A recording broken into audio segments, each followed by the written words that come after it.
This year, like many families, we spent Christmas gathered around the television watching the latest holiday release, Wonder Woman 1984. From the title, I'm sure you know there are obvious spoilers for the movie, but you've been warned. And I gotta say, I really enjoyed this film. It was fun, had heart, took itself seriously, and proved itself a worthy addition to DC's streak of improving extended universe movies. But I also felt there was so much room to elevate the story to what many of us imagine when we think of that bastion of truth and justice that is Wonder Woman. So let's go. Wonder Woman 1984, what worked, what didn't, and what could have been. A quick recap. The film starts off with a Themysciran triathlon. There's an Amazon Ninja Warrior challenge, extreme swimming, and mounted archery that would make Hunger Games jealous. And in the end, young Diana, our one-day Wonder Woman, uses her superior problem solving to wait, she loses? Whoa. Like a lesson or something. She cheats by taking a shortcut, and her cheating has immediate consequences. Well, I'm sure that won't come up later. After those 11 minutes, the movie actually kicks off, with Wonder Woman, played by Gal Gadot, stopping a robbery in the most Wonder Woman way possible. Turns out the store they robbed was actually a front for black market antiques. And as a result, the antiques get confiscated by the FBI and sent to the Smithsonian to be identified. At the Smithsonian, we meet Barbara Minerva, aka Kristen Wiig, a leading gemologist, or as I like to call them, rock doctors. But since rock doctors aren't archaeologists, Barbara needs some extra help from the Smithsonian's top supermodel antiquities linguist. Wonder Woman, Princess Diana, just Diana. Since Diana's real power is knowing all the languages, she figures out that one of the artifacts will supposedly grant anyone who holds it one wish. But at the risk of moving things along too fast, Diana and Barbara take a break to go on a date. This gives us time to set up what they would wish for.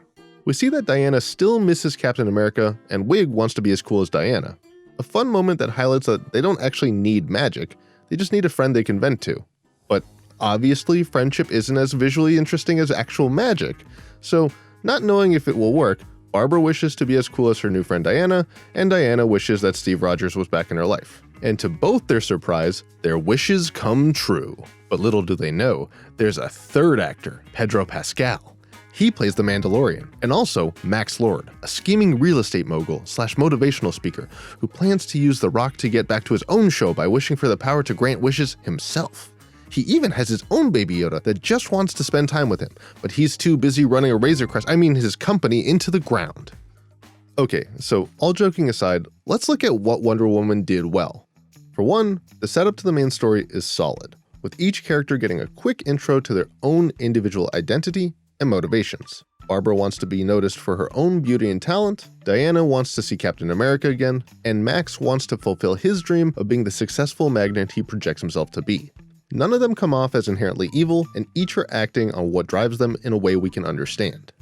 But something I really appreciate about the movie is how director Patty Jenkins chose a time period that perfectly serves each of their motivations. As Patty puts it, the 80s is a period that Wonder Woman is quite synonymous with. But most importantly, it's sort of the height of Western civilization and the success of the world that we all live in the aftermath of now. So I was curious to collide our Wonder Woman into the height of our current modern belief system and what kind of villains would come out of that. And she's totally right. The 80s were a time where the world was not just taught that self-worth comes from external displays of wealth, but also taught to fear the very real looming threat of nuclear war. The mix of want and fear make it the perfect backdrop for the story's villains and their need to live up to unrealistic societal expectations. Motivations that easily translate into the world itself. But a great story and setting are nothing without the talent to execute on it. And to this movie's credit, the acting for this film was solid. Despite certain past films, Ghostbusters, Kristen Wiig plays a believable, involved, and yet underappreciated rock doctor. Gal Gadot sells us on a woman trying to balance her own idealized worldview against her own personal desire to be with the man she loved, and Pedro Pascal absolutely nails his role as a world-class con man with a terminal case of imposter syndrome. During the climax of the movie, Wonder Woman, wearing a golden hawk girl outfit, has to talk down a genie-caliber Max Lord so that he and everyone else around the world will renounce their wish and save the world. And from Gal Gadot's Gucci perfume ad intro through the climactic monologue, they sell every second of it. They make every line of this movie feel genuine no matter how campy the script gets. And the acting and motivation even spill over into the comic book references. Wonder Woman didn't just have an invisible jet.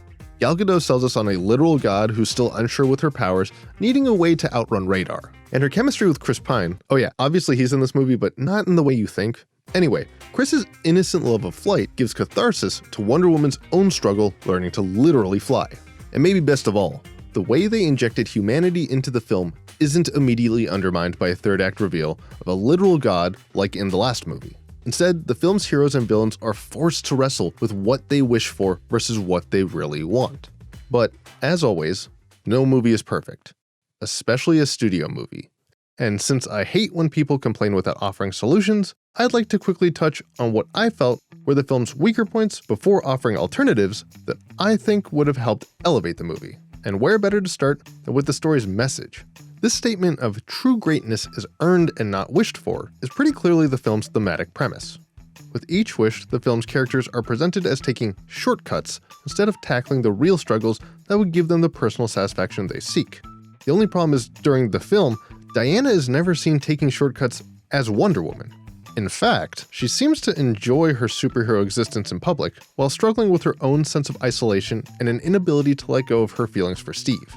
As a result, her wish to see Steve doesn't come off as a shortcut and feels completely removed from the film's theme, unless I guess the lesson was that you shouldn't take shortcuts in necromancy. And it gets more muddled with Wig's character. She's honestly a really cool, relatable character at the beginning of the film, and just wants people to notice her as the fun and special person she thinks she is. But instead, the stone gives her the ability to lift a bus, change her outfit, and emanate the essence of someone who frequently rereads How to Win Friends and Influence People. Though I will say it was particularly poignant for Max Lord's character, thinking the next wish, the next thing, will make him feel validated. But this also bleeds over into how the stone supposedly works. Since it is a magic artifact created by a trickster god, it's supposed to grant your wish at what you would assume would be some ironic personal cost. I mean, Steve even refers to it as a literal monkey's paw, which is a hell of a pull for a World War I spy. But instead, it's described as taking what you value most, which winds up seeming arbitrary for each character. Diana gets Steve back, but at the cost of her powers? Max literally gains the stone's powers at the cost of his health, and Barbara becomes Kristen Wonder Woman Wig at the cost of her positivity? At no point in the film is it clear that these are what any of the characters value most. Diana even has a whole other movie about how her powers don't make her a hero, her optimism does. But I can see how stealing her optimism would have been a harder sell, which leads into my final frustration around how the movie would at times put too much emphasis on an idea's setup at the cost of the film's pacing. This film, set in 1984, opens with an 11-minute flashback of little Diana competing in Amazon Ninja Warrior. While fun to watch, the sequence feels very removed from the story's message. Nothing about little Diana's actions feels like an actual cheat or shortcut. Instead, it seems like Diana realizes the benefits of blending brains and brawn. So when it turns out this is the setup for the no shortcuts to greatness statement, it feels random, especially when immediately followed by the mall heist sequence. This also happens with how exposition is used to explain why characters suddenly have magic items or abilities. Diana and Steve need to escape radar technology. Fortunately, Diana has been conveniently practicing invisibility. On a cup. Why does Diana have this special armor? Oh, it's Asteria's. She's been looking for her. Also, the lasso can show you true things. Why does Cheetah suddenly show up at the White House? That one I still don't have an answer for. And what's funny is this only feels like a problem for the more fantastical things. The everyday elements of the story are well set up and grounded without much need for exposition. And it's at this point I would like to offer my ideas on what could have been, or at least helped make the story more cohesive, starting with the wishes. I think the stone is a great idea, but the consequences of each wish felt completely arbitrary. In the film, the stone is seen as fulfilling wishes, but in unexpected ways. For instance, Diana wishes for Steve, but instead of just getting Steve back, Steve's soul or mind or whatever gets put into a random person's body. This introduces a great way for Wonder Woman to struggle with her unbending sense of morality. She's missed Steve for so long, and instead of doing the hard thing of learning to process her trauma, she gets this shortcut at the cost of another person's life. That alone should have been the focus of her arc. It leaves so much room for her to weigh the hard thing of doing what's right, renouncing her wish, giving this rando his life back, and beginning the healing process she's avoided for nearly 70 years. Or get to keep her action hero boyfriend at the cost of another person's existence.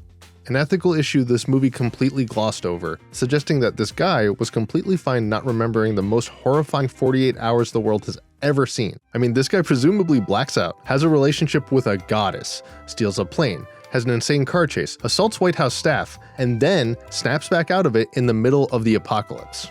And this extends to Barbara's wish as well. Since she wishes to be like Diana, it would have been more interesting if Barbara literally stole Diana's powers, or even traded places with her like the beginning of the movie suggested.